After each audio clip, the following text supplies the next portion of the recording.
আসসালামু আলাইকুম। আশা করি সকলে ভালো আছেন। সকলকে ঈদ মোবারক। যারা আমার ভিডিওটি দেখতেছেন অবশ্যই চ্যানেলটাকে সাবস্ক্রাইব করবেন, লাইক শেয়ার দিবেন। আসলে ইউটিউবে সফলতা হব না হতে পারবো না, আসলে ওইটা ব্যাপার না।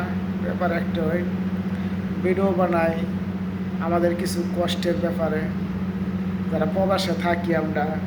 প্রবাসে আজকে ঈদ চলে গেল, ঈদের দিনও কাজ করতে হয়, পাক করতে হয়, কিন্তু দেশে এটা না।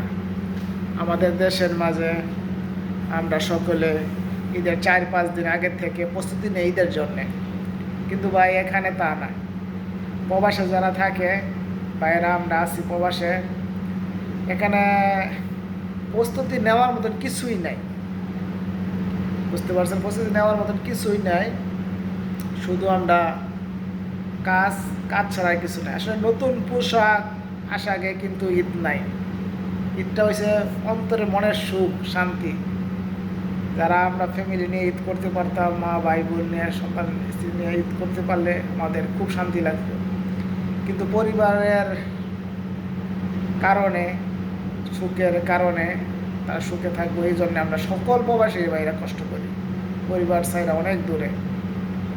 তবু আলহামদুলিল্লাহ, আল্লাহর কাছে শুকরিয়া। আমরা সকলে আমরা কষ্ট করলে আমাদের পরিবার তারা একটু সুখে থাকতে পারে, একটু সুখে থাকে, এটাই তো। আলহামদুলিল্লাহ, আল্লাহর কাছে শুকরিয়া।